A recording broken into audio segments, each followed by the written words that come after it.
with us more about the Supreme Court nominee and the hearings is criminal defense attorney Geoffrey Nathan. And Geoffrey, thanks for being with us. How do you think Gorsuch is doing so far? Oh, well, he's been fine-tuned and practiced to the point where he can support the Trump administration's goals, which are to essentially traffic in falsehoods, deceive the American public, and he's going to answer the senators in a way that's going to be able to do just that, all in the efforts of this administration's goal: undermine democracy and change the fundamental principles that have governed the United States since its inception. Well, I'm not sure that's exactly Neil Gorsuch's goal. It seems like his goal is to play it safe and to try to get through this confirmation process. Obviously, the Trump administration would like to see him confirmed. But is it fair to say we're really not learning that much about Neil Gorsuch in terms of his view about particular case law, because we've gotten to this process now where you have to play it safe and not offer very much to anybody?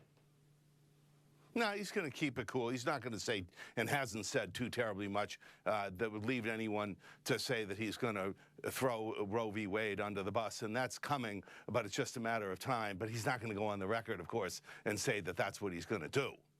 Those are some strong words you have there. Undermine democracy. You're pretty sure that he's going to backtrack on Roe versus Wade. Why do you have such conviction on this?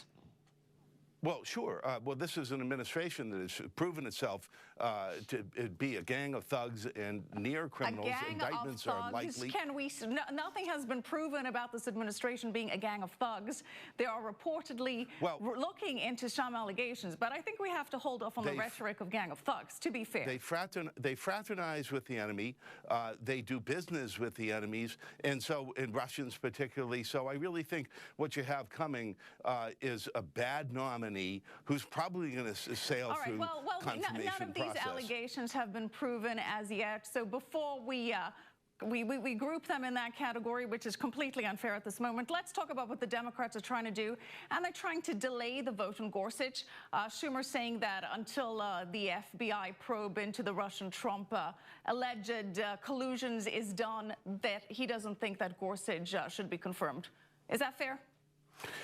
Well, I'm not sure that it's fair or not. I think that Gorsuch is going to have to ultimately be the one that decides on the case laws that may come down in the criminal cases, which I believe are coming against this administration. If that's your point, I'm not sure whether or not Gorsuch would be somebody who could rule fairly in regards to the administration that nominated him, frankly.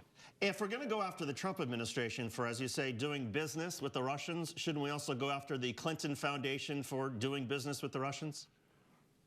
You know, there's a difference between fundraising versus supporting and asking for wiretapping and illegal activities against your campaign opponents. No, wait a second, Mr. Nathan. We know that the U.S. State Department policy changed as a result of things that the Russians and others were doing. So I would argue that the case is actually clearer for corruption. If that's the kind of criminality that you think ought to be brought, that it's actually clearer against associates of the Clintons than it is right now against associates of the Trumps.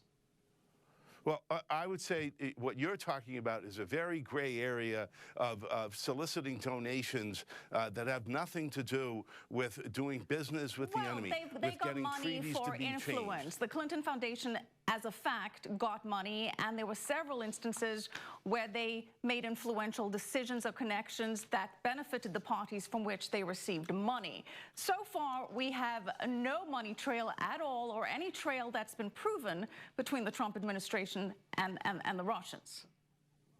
Oh, no way. I'm so sorry. But an emissary of the Trump campaign went to Russia, got 18% of one of the largest oil distributors to be sold, the proceeds to go to him. So if that's not graft, corruption, greed, I don't know what is. That is no longer part of the administration. Let's bring it back to Gorsuch. Given all of this, do you think he's going to be confirmed? Well, I think inevitably the whole Senate is going to throw their hands up and say, look, it's not fair to have a United States Supreme Court of 8. The court is a 9-member judiciary and should be. And I'm not going to suggest that Gorsuch isn't smart. He may be well smarter than me. And ultimately, I believe he's probably going to be confirmed. I think he's a woefully inadequate judge. He's a tool of corporate America, and that's what you're going to see coming out of his decision. Geoffrey, Nathan, a criminal defense attorney, thank you very much. Pretty witty there. Words. But here's the thing. I do think that Democrats have a legitimate gripe after Republicans refused to even have a hearing over Judge Garland a year ago, that if Democrats say, okay, you know what, we're not going to allow a vote over this judge, Neil Gorsuch, because we're mad and we're going to force a filibuster, Democrats are entitled to do that. They can be entitled to throw their toys, and two wrongs don't make a right. Yeah, were they wronged? Sure, you could make that case. Is it in the greater interest of the country, in the progress that we're making to do this? That's another case. You know, honestly, I think having a 9th Supreme Court justice is really not that big a deal, honestly. I mean, the court is doing just fine with 8. If we have to wait yet another year with just 8, the court and the country will be just fine. But they would do it just to prove a point, just to be Absolutely, anti. just as Republicans were proving their point a year ago. I mean, that's, politics is sometimes messy and people hate it. But so be it. I don't see anybody who's going to start doing the right thing or taking the high road at this point. Yet you do still think he's going to be confirmed. I still think he will be confirmed, because I think there will be at least 8 Democrats who'll say, you know what, this is to heck with it. Let's just let this vote. Let him have a straight up or down vote. That'd be my guess as well.